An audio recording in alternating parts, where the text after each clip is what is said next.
Gloire à Dieu. On m'a demandé d'être sur un concile. Je n'ai pas dit ça en anglais, mais c'est que l'enseignement parle de ces choses-là. Un concile qui s'appelle SOLA, la coalition de l'Évangile. Alors, j'ai passé 2 jours cette semaine avec 26 autres hommes et qui réfléchissent au niveau théologique et tout ça. Il y avait des débats théologiques et une réflexion aussi sur comment s'assurer que nos églises sont centrées sur l'Évangile, sont autour de la puissance de Christ à la croix.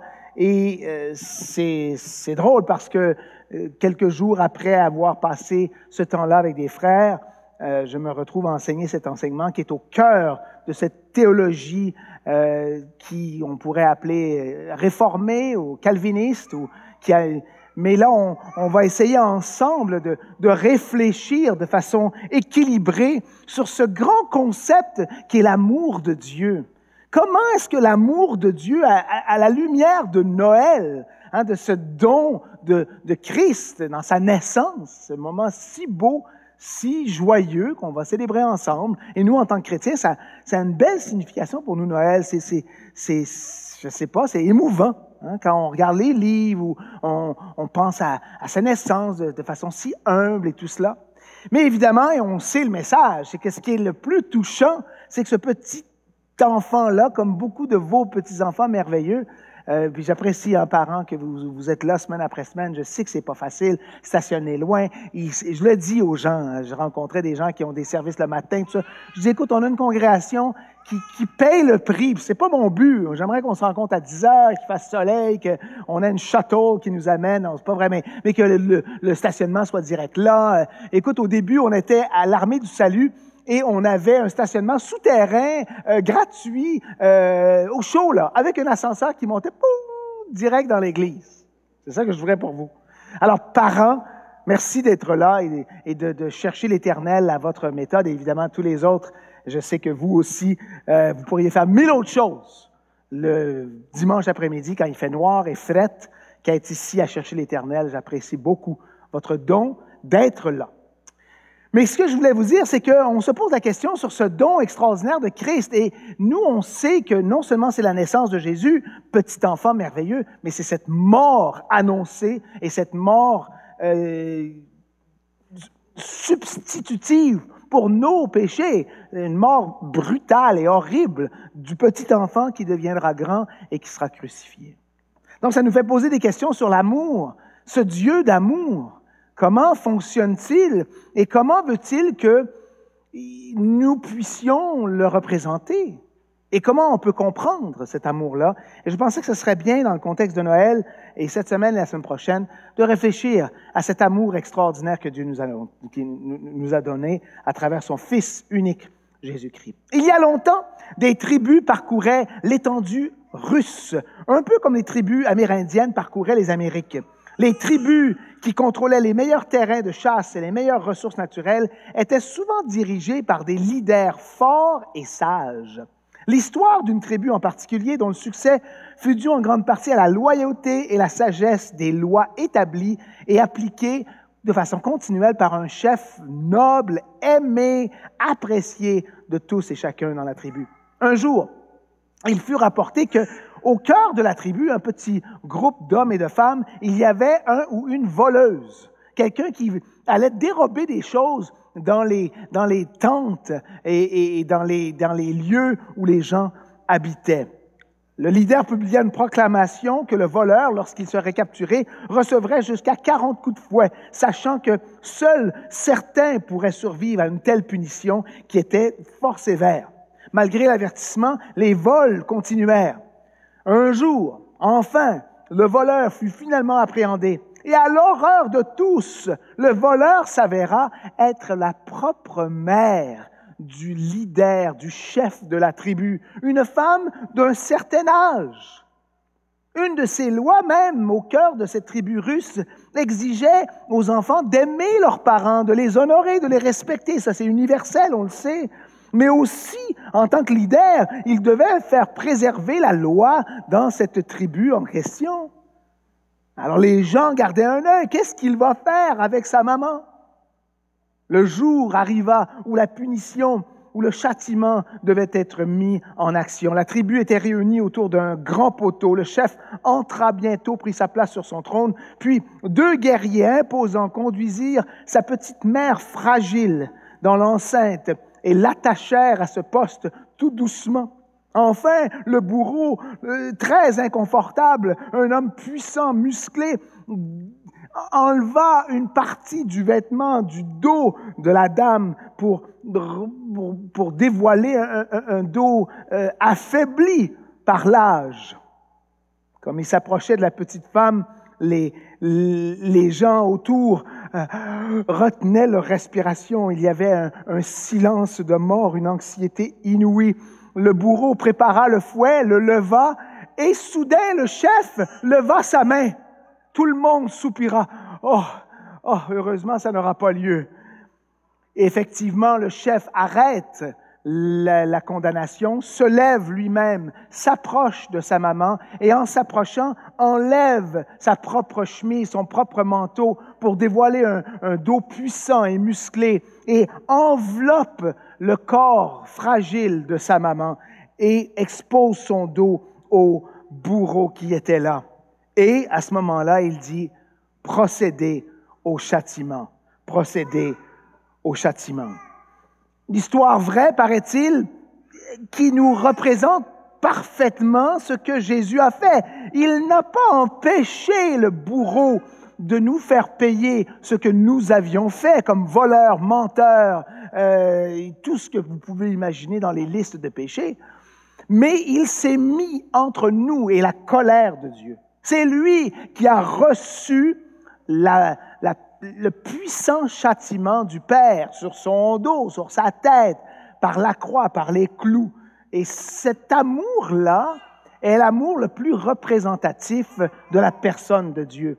C'est pas seulement que Jésus est venu, mais c'est que Jésus a été donné comme sacrifice pour nous. Alors, peut-être se souvenir de ça alors qu'on se prépare à Noël. Ce don de la petite naissance, c'est le don de la grande mort de Jésus. Écoute, on aime tous le concept de l'amour, on le cherche, on l'entend parler, on a des milliers de belles chansons françaises sur l'amour, on est nous-mêmes des gens romantiques de par notre nature culturelle, on aime, on veut s'aimer, on veut aimer nos parents, on veut que nos parents nous aiment, on veut aimer notre père, notre mère, on voudrait être dans un amour romantique qui est puissant, qui est édifiant. On cherche ça, puis là, le monde nous dit, tout ce que tu as besoin, c'est l'amour. All you need is love. All you need is love, c'est tout. Mais la vérité, mes frères et sœurs, c'est que ce n'est pas l'amour du monde que l'on cherche. Ce n'est pas celui-là qui va nous satisfaire. Mais c'est bel et bien l'amour de Christ.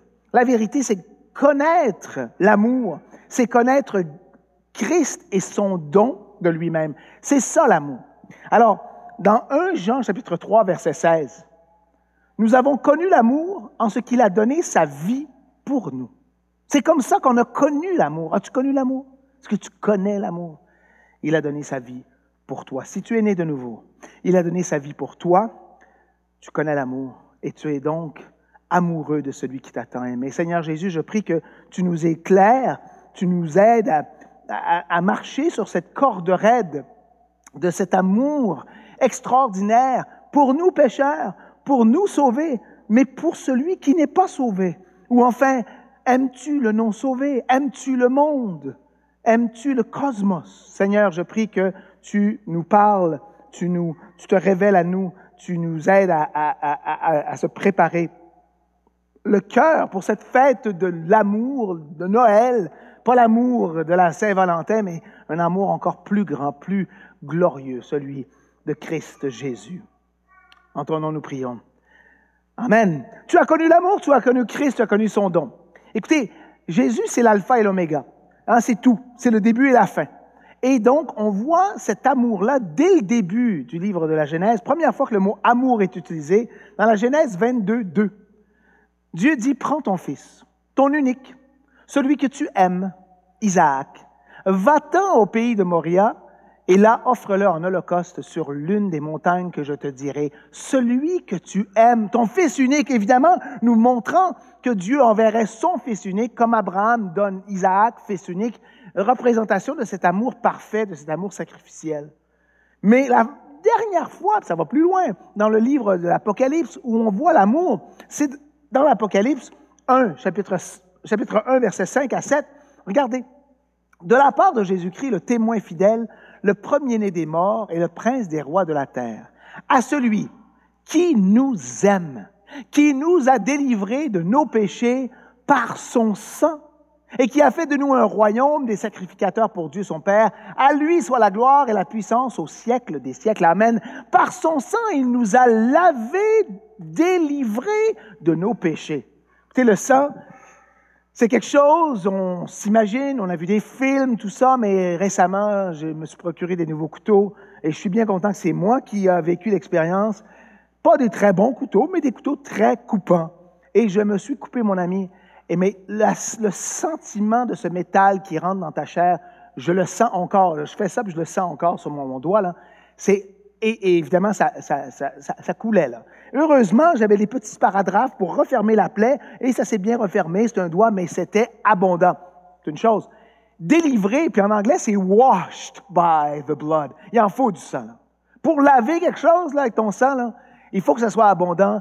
Vous voyez l'image? L'image, c'est que le sang de Jésus fut abondamment versé. Les litres de sang de notre Seigneur, spirituellement et physiquement, furent versés pour nous. C'est la dernière démonstration de l'amour de Dieu.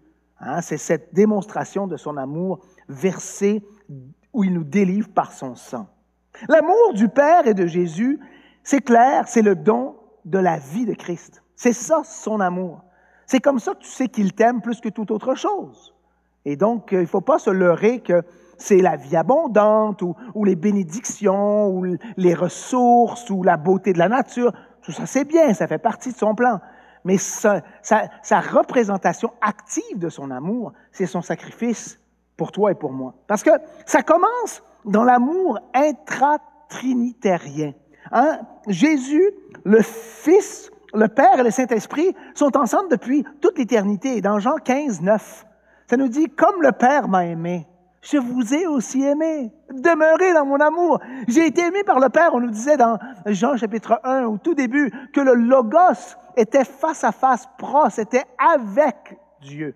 Hein? Le Logos, la parole était avec Dieu. Ils étaient ensemble depuis des milliards d'années. On s'imagine cette interaction d'amour, de plénitude, comme je ne sais pas quoi, quand tu passes une belle soirée avec un bon ami, tu manges, puis tu jases, puis vous êtes bien ensemble, puis vous êtes face à face, puis c'est cool. Tu ne veux pas que ça finisse. Là, il est 1h du matin, wow, hey, on se voit bientôt. Ou évidemment, un époux et son épouse, une mère et son enfant. C'est une espèce d'intimité que Jésus avait et 1000 fois plus avec le Père et l'Esprit Saint qui étaient en eux, autour d'eux, qui étaient là. L'amour, c'est un don de soi. Un don de soi dans Jean 15, 13. Il n'y a pas de plus grand amour que de donner sa vie pour ses amis. Ça nous fait évidemment penser à tous ces sacrifices de soldats qui meurent pour des amis, de parents qui meurent pour ses enfants, d'amis qui, dans des situations d'urgence, de feu, de noyade, font l'impensable. On sait ça.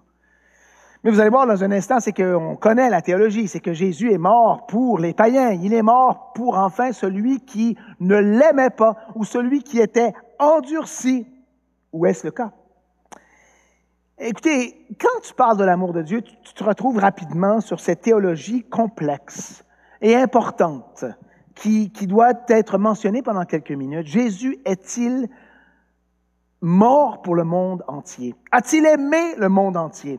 La position salvifique de Dieu envers son monde déchu, quelle est-elle? Quelle est la façon dont Dieu a aimé le monde? Bien, dans Jean 3,16, on connaît le verset extraordinaire. « Car Dieu a tant aimé le monde qu'il a donné son Fils unique. » Il a tant aimé le monde. Le monde, cosmos, réfère-t-il ici seulement aux élus? A-t-il aimé tellement les élus? Bien, il semble que quand tu regardes la théologie johannine, la façon dont le mot cosmos est utilisé, ici, la façon dont c'est utilisé, ça parle du monde comme un système. Et ça, on en a déjà parlé jadis. Un système moral où il y a une rébellion active et coupable contre Dieu. Ça, c'est le système du monde, des médias, de l'organisation écono-politique de notre planète. C'est un monde rebelle à Dieu. Alors, ça nous parle de cette partie du monde. Jean 3,16 nous parle de cet élément-là du monde. Mais regarde, on va plus loin dans 1 Jean 2,2. Il est un peu plus loin, Simon. Il est lui-même une victime expiatoire pour nos péchés. Non seulement pour les nôtres, les élus, les sauvés, les choyés, mais aussi pour ceux du monde entier. Alors là, on commence à comprendre que le système du monde est un système qui est mauvais, c'est le mal, c'est la rébellion contre Dieu. Mais là, on voit que non seulement c'est le mal, mais c'est l'entièreté du système qui semble englober la planète entière. C'est pas juste au Québec, c'est en Inde. C'est pas juste en Inde, c'est en Afrique du Sud. C'est pas juste en Afrique du Sud, c'est en Argentine. C'est partout dans le monde. C'est partout. Alors, Dieu aime-t-il le monde entier dans sa complexité, sa complétude du mal, du mauvais? Jean 15, 19. Jean 15, 19, on revient. Si vous étiez du monde, le monde aimerait ce qui est à lui. Mais parce que vous n'êtes pas du monde et que je vous ai choisi du milieu du monde, à cause de cela, le monde vous haït. On voit ici que les disciples eux-mêmes furent partis du monde. Comme toi et moi, on était vraiment pognés dans le monde. On était très mondains. Moi, le premier ici, on était des hommes, des femmes du monde, comme les disciples. OK, ils étaient des pêcheurs avec les petits poissons. Peut-être qu'ils étaient moins problématiques que nous dans les bars, mais ils étaient quand même, dans leur cœur, rebelles à Dieu. Je n'ai pas besoin de Dieu. Donc, tu vois qu'on ne peut pas simplement dire que Dieu est mort pour les élus, puisqu'il semble que les disciples eux-mêmes étaient partie intrinsèque de ce monde et que Dieu est mort pour ce monde, pour ce système et dans toute sa complexité et dans son entièreté. On voit que Dieu aussi invite les gens de partout, à tout moment. Il veut que tout homme, toute femme se repente.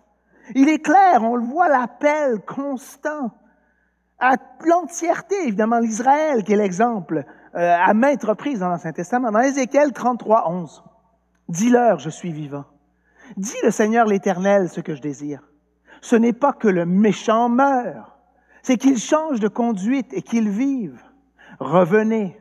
Revenez de votre mauvaise voie, ça pourrait être le monde. Et pourquoi mourriez-vous, maison d'Israël? » C'est comme si Dieu dit, mais revenez. Je sais que vous êtes éloignés, que vous êtes dans le cosmos, mais je veux vous sauver, je veux vous voir à moi. Alors, c'est des vérités en tension. C'est des vérités en tension. Et il est important et préférable de ne pas introduire des disjonctions et des déconnexions là où Dieu lui-même ne les a pas introduites. Lorsqu'on se harque, on se durcit dans des positions théologiques, on introduit des disjonctions et des déconnexions que Dieu ne nous permet pas de connaître. On se demande où commence l'un, l'élection, et où commence l'autre, ce libre arbitre, ce désir de toucher tous ou de toucher l'élu. On ne sait pas comment ça fonctionne. Et là, il y a des gens qui s'arquent d'un côté très fort ou de l'autre très fort. Mais on voit ici, et pour revenir à notre sujet de l'amour pour ce monde, de façon limitée ou de façon vaste, qui semble que le salut est pour l'entièreté potentielle du monde autour de nous. Parce que dans dans 1 Jean, lorsqu'il nous parle, dans notre texte, 1 Jean chapitre 4, verset 8, on va commencer ici, 4, 7. Bien-aimés, aimons-nous les uns les autres, car l'amour est de Dieu, et quiconque aime est né de Dieu et connaît Dieu. Celui qui n'aime pas n'a pas connu Dieu, car Dieu est amour. L'amour de Dieu a été manifesté envers nous en ce que Dieu a envoyé son Fils unique dans le monde afin que nous vivions par lui. Ce contexte-là, historique, c'est que il y avait des hommes et des femmes qui se disaient « nous sommes choisis, nous sommes les gnostiques ». C'était un groupe, évidemment, qui pensait avoir reçu une science infuse. Et Jean, ici, débattait avec les gnostiques pour leur dire « Non, ce n'est pas seulement les Juifs, ce n'est pas seulement les païens, c'est sûrement pas juste les gnostiques, mais Dieu a un plan pour sauver. Hein, c'est pas juste vous, c'est pas juste nous. » Quand il nous parle du monde, on voit que c'est potentiellement pour tous, sans distinction, et plutôt que efficacement pour tous, sans exception. Écoutez bien, potentiellement pour tous, sans distinction, plutôt que efficacement pour tous, sans exception. Parce que si c'est pour tous, sans exception, ben, il faut que tout le monde autour soit sauvé. Ah oui, je sais, moi je crois au réveil. J'évangélise, je prie pour leur réveil, que le Québec puisse remplir le stade olympique de chrétiens, puis que là, on puisse vraiment changer le monde. Et vous voyez l'image qu'il y a un renouveau comme dans les années 80, ou il y a un renouveau comme dans le grand réveil en Angleterre, aux États-Unis. C'est ça que l'on prie. Parce qu'il vous aime. Parce qu'il vous aime. Écoutez bien, dans sa grande lumière du monde, il baigne tous de son amour miséricordieux. Parce que Jésus est la lumière du monde, on s'entend? Il est venu sur terre, lumière du monde. Le monde, quel monde? Ton petit monde? Juste Israël, juste autour de lui, la lumière du monde. Ensuite, nous devenons lumière, nous devenons ce feu qui ne doit pas être mis sous un panier par notre témoignage. Donc, écoutez bien, dans sa grande lumière du monde, il baigne tous de son amour miséricordieux. Il y a un amour disponible pour tous. Il n'y a aucune excuse pour la personne qui dit « Non, mais je ne sens pas l'amour de Dieu, je ne connais pas l'amour de Dieu, je ne l'ai pas vu. » Regarde les montagnes, regarde le coucher de soleil, regarde la beauté d'un enfant, d'une femme, d'un homme, regarde la beauté de la peinture, de la créativité humaine, et tu vois l'amour et j'en passe, le soleil sur ta peau, là, le goût d'un fromage camembert, c'est sans fin. Dans sa grande lumière du monde, il baigne tous de son amour miséricordieux. Mais, attention, comme un projecteur, Dieu décide dans sa souveraineté où il focus son amour salvifique.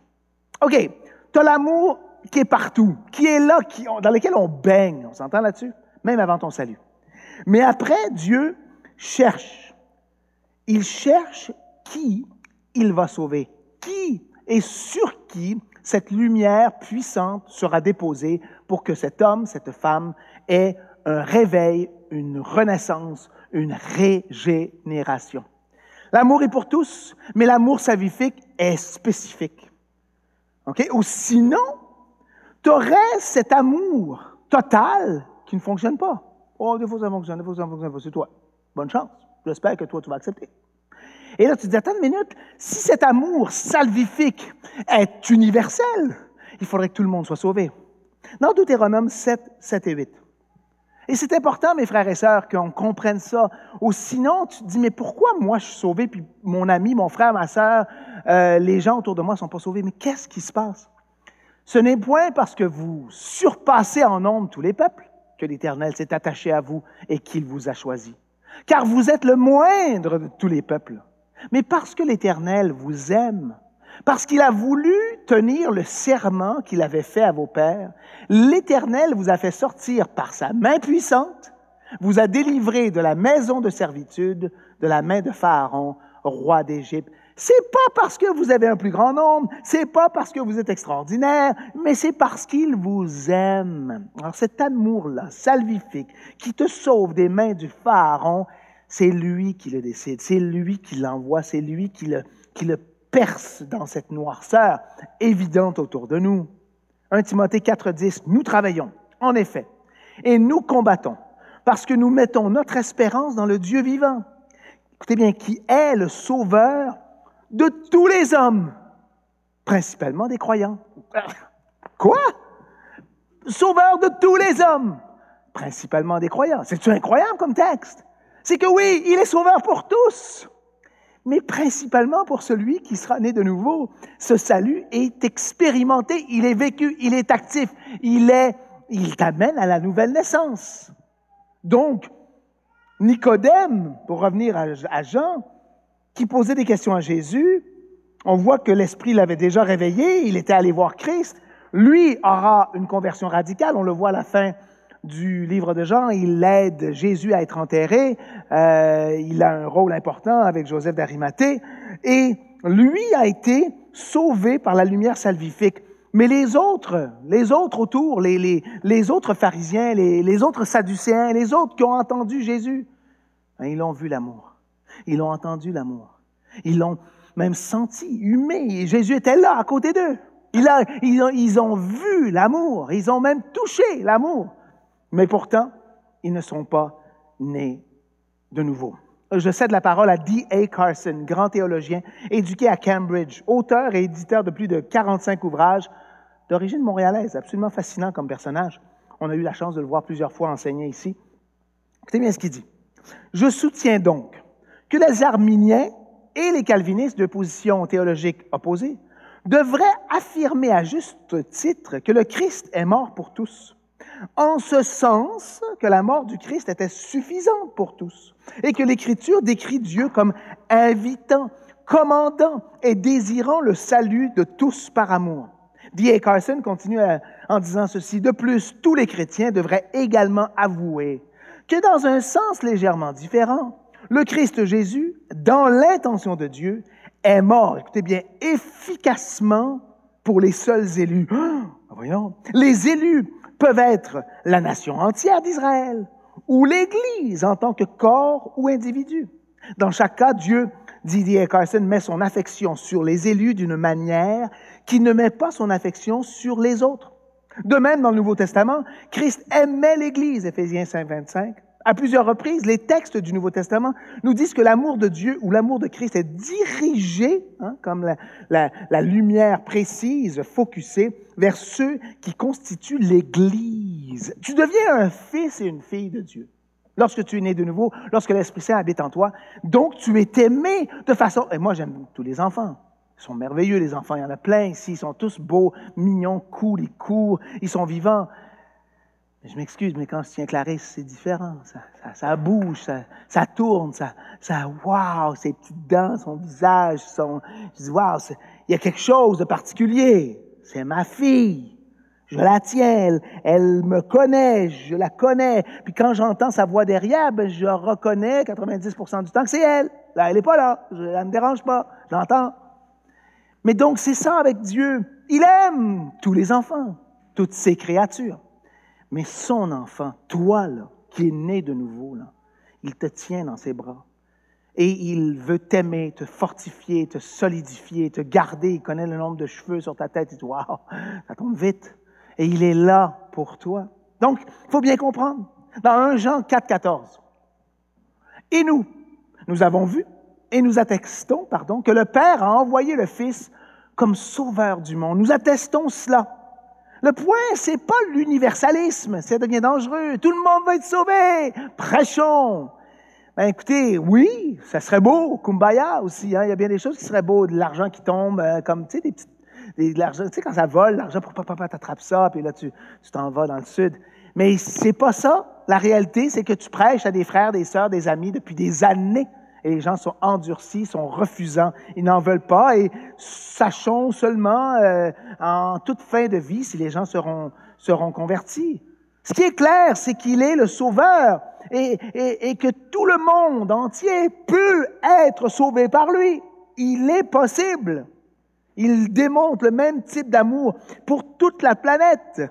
Ceux qui étaient endurcis dans l'Ancien Testament et ceux qui se convertissent, cet amour-là, il est là. Mais il est spécifiquement puissant pour celle et celui qui sera sauvé, qui sera, élu, choisi, si tu préfères dire, pour l'Église, pour les Israéliens, les Israélites particulièrement de l'époque. Dieu avait un amour pour ce peuple, pour toi, l'Église, et l'un ne remplace pas l'autre. Romains 10, versets 20-21, ce n'est pas dans votre texte, mais je lisais ça ce matin dans un livre concernant Charles Spurgeon et sa perception de l'amour. Il s'est fait ramasser, Charles Spurgeon, par les hyper-calvinistes de son temps.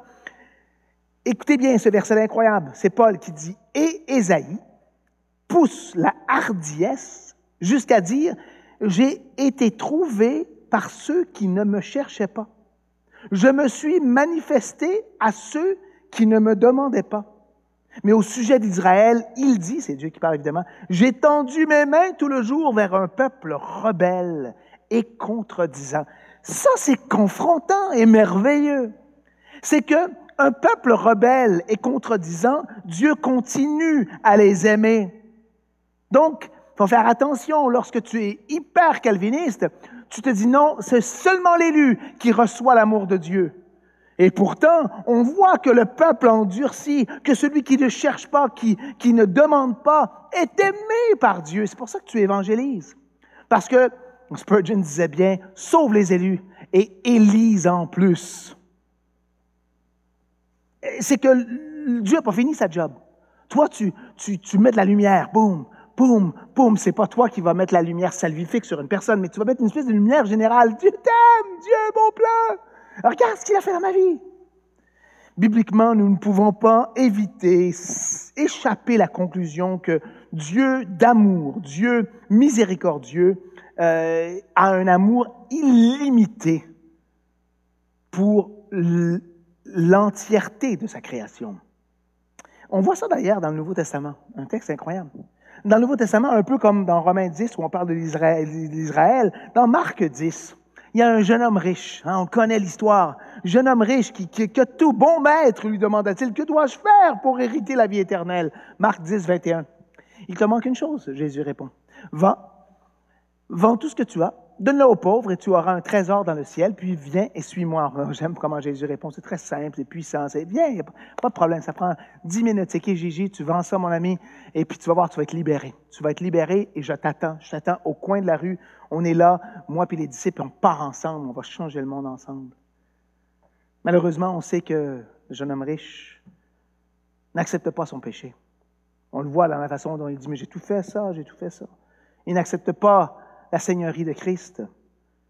Ce qui est très, très triste, c'est que ce jeune homme riche, on n'entend plus jamais parler de lui. Il ne revient plus jamais. C'est pas comme Nicodème, on en entend parler plus tard. Il n'est pas sauvé.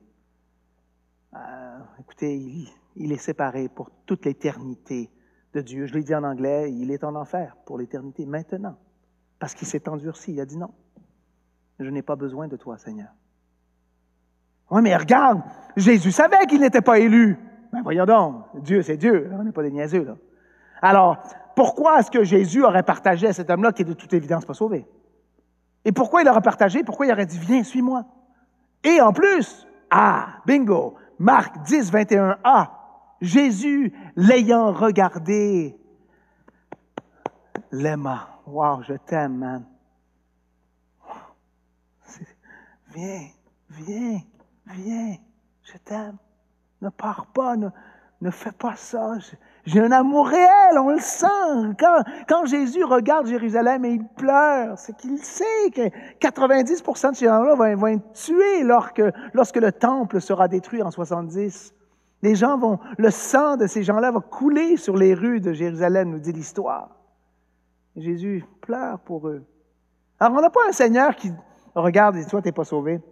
Double prédestination, tu es né pour mourir en enfer, on comprend des choses qui arrivent. Il faut nourrir les feux. Alors attention, Jésus aime, mais non, pas tous seront sauvés. C'est confrontant, c'est renversant, c'est attristant que l'on puisse pleurer, que l'on puisse aimer. Aimer votre frère et votre sœur, créature de Dieu, si on peut dire plus précisément, en bas de Sainte-Catherine, en haut de Sainte-Catherine, en haut de la montagne, n'importe où, les gens avec qui vous travaillez, les membres de vos familles qui se foutent de vous comme l'an 40, les gens qui haïssent Dieu, qui sont, les gens sur, je sais pas, tout le monde en parle, qui ont l'air tellement orgueilleux, tu comprends, tellement imbus d'eux-mêmes, ils n'ont pas besoin de toi, puis ils n'ont pas besoin de Dieu. Puis tout le système mécanique, le système politique de ce monde qui est complètement disjoncté, mais aime. Ouais, mais je ne sais pas si aime, met une lumière miséricordieuse. Et ensuite prêche, parle, dit. On voit que Jésus aimait explicitement un homme non repentant, non soumis, qui rejetait Christ ouvertement.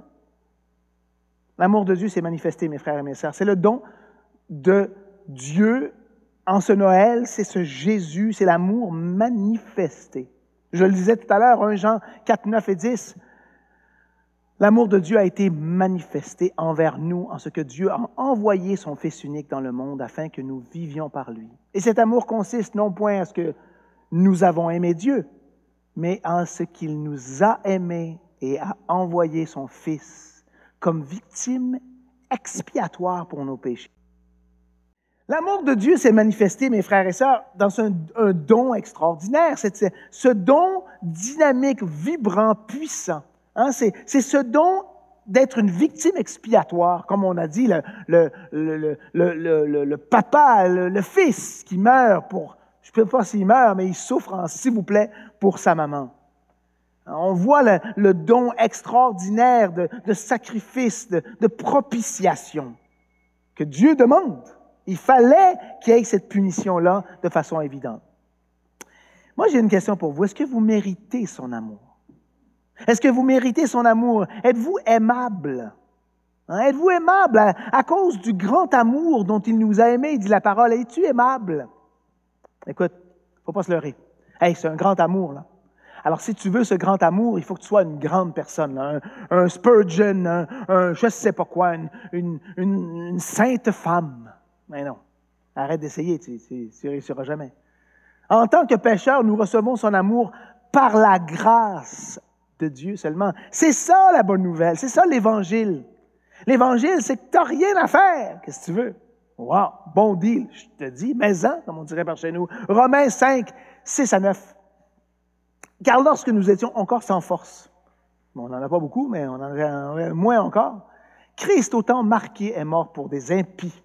À peine mourrait-on pour un juste. Quelqu'un peut-être mourrait-il pour un homme de bien. On en a parlé tout à l'heure.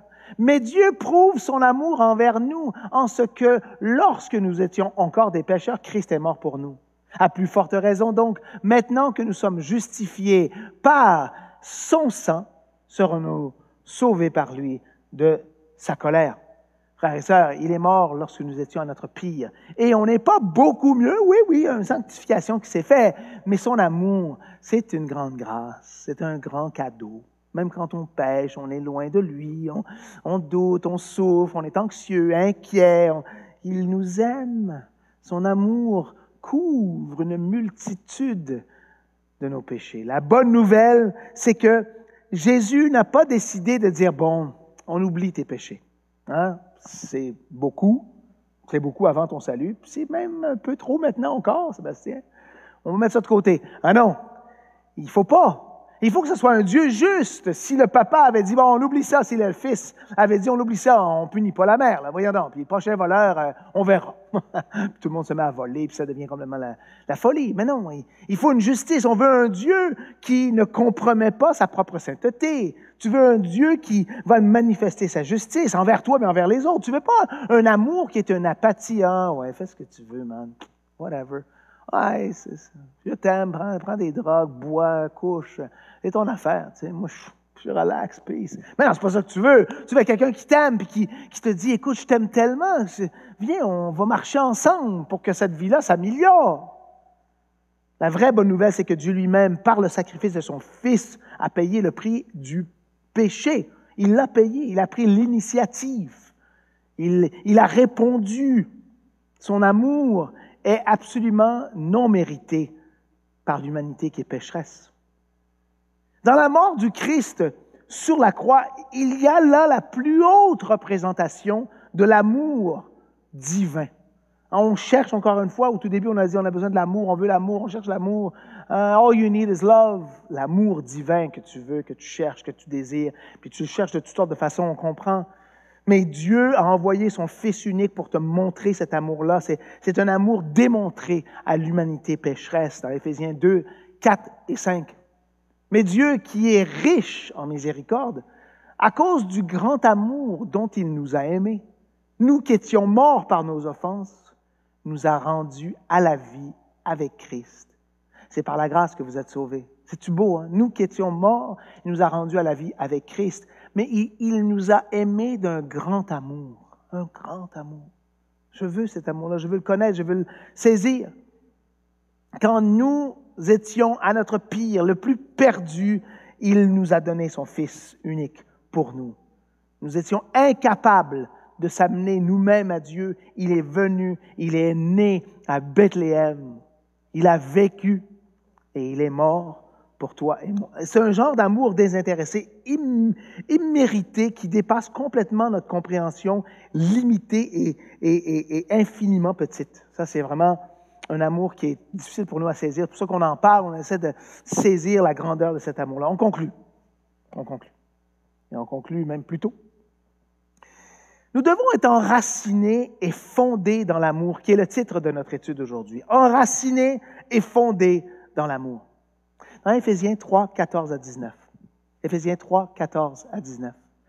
Afin qu'il vous donne, selon la richesse de sa gloire, d'être puissamment fortifiés par son esprit dans l'homme intérieur, en sorte que Christ habite dans vos cœurs par la foi, afin qu'étant enracinés et fondés dans l'amour, vous puissiez comprendre, c'est pour ça qu'on se bat là aujourd'hui, on veut comprendre, avec tous les saints, quelle est la largeur, la longueur, la profondeur, la hauteur, et connaître l'amour de Christ qui surpasse toute connaissance, en sorte que vous soyez remplis jusqu'à toute la plénitude de Dieu. Écoute, quand tu vas saisir l'amour de Dieu, toute cette hauteur, cette grandeur, cette largeur, cette splendeur, tu vas être dans l'abondance, dans la plénitude.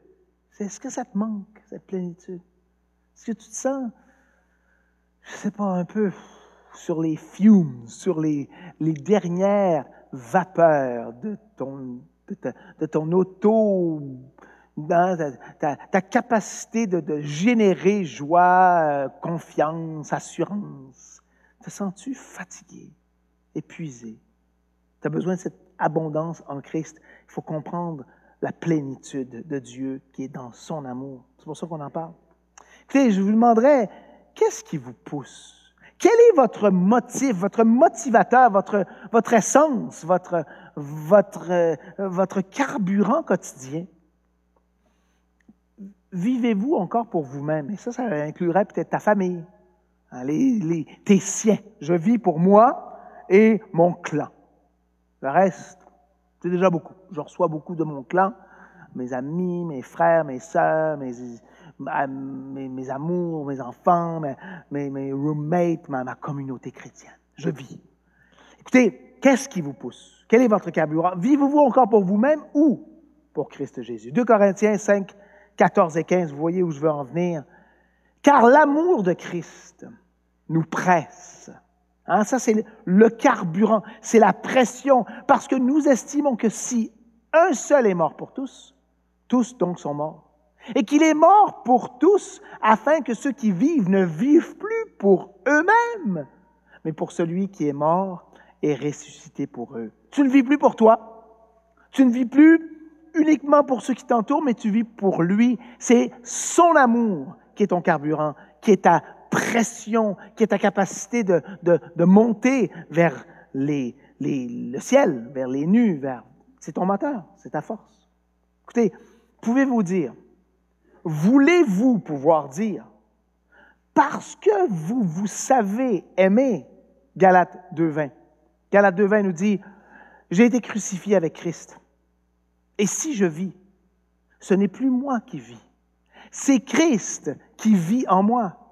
Et si je vis maintenant dans la chair, je vis dans la foi au Fils de Dieu qui m'a aimé et qui s'est livré lui-même pour moi. Moi, j'ai été crucifié. Si je vis, ce n'est plus moi qui vis, mais c'est Christ qui vit en moi. Est-ce que vous dites cela? Quand on comprend l'amour de Dieu, enfin, on essaie. On comprend qu'on est appelé à vivre pour quelque chose de beaucoup plus grand, beaucoup plus transcendant, beaucoup plus extraordinaire que même ce qui est beau et noble comme humain. Hein, il y a des belles choses comme humain, des très belles choses. Mais là, on parle de quelque chose de plus grand encore, de plus transcendant, de plus miraculeux, l'amour de Christ qui nous presse. On a tant été aimés parce qu'il s'est livré pour nous. Avez-vous goûté à cet amour salvifique, salvateur, qui vous sauve? Cette lumière précisément sur vous, l'avez-vous vue dans vos yeux? On parle de...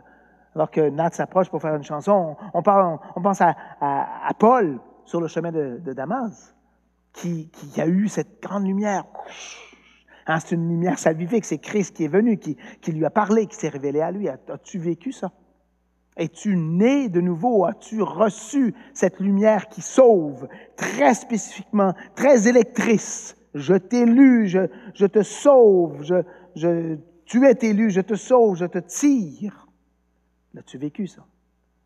Ma prière, c'est que oui, là, c'est déjà la toute base de l'amour de Dieu.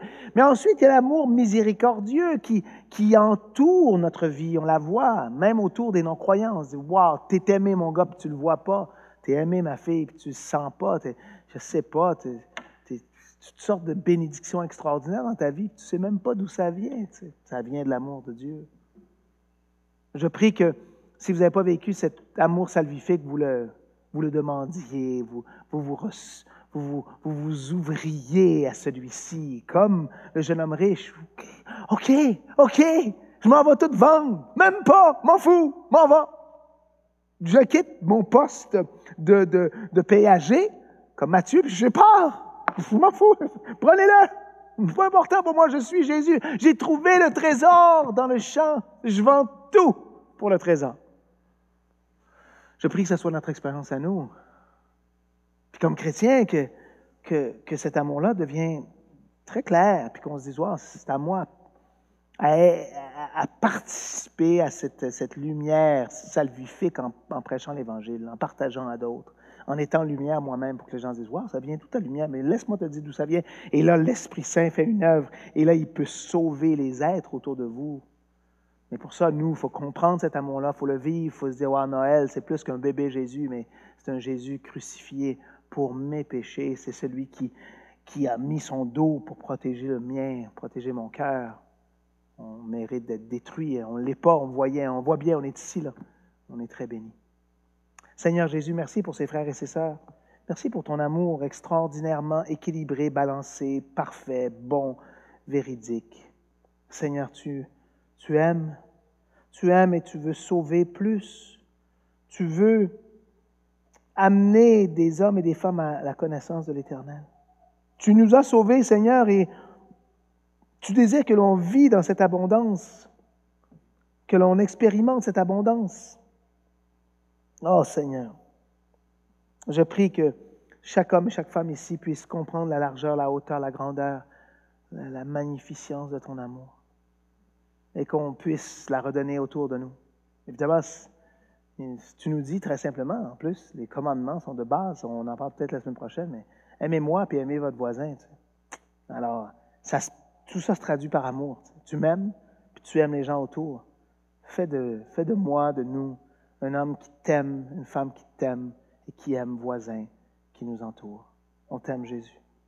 Sauve ceux qui ne te connaissent pas. Utilise-nous comme éléments de lumière dans un monde de noirceur. Au nom de Jésus.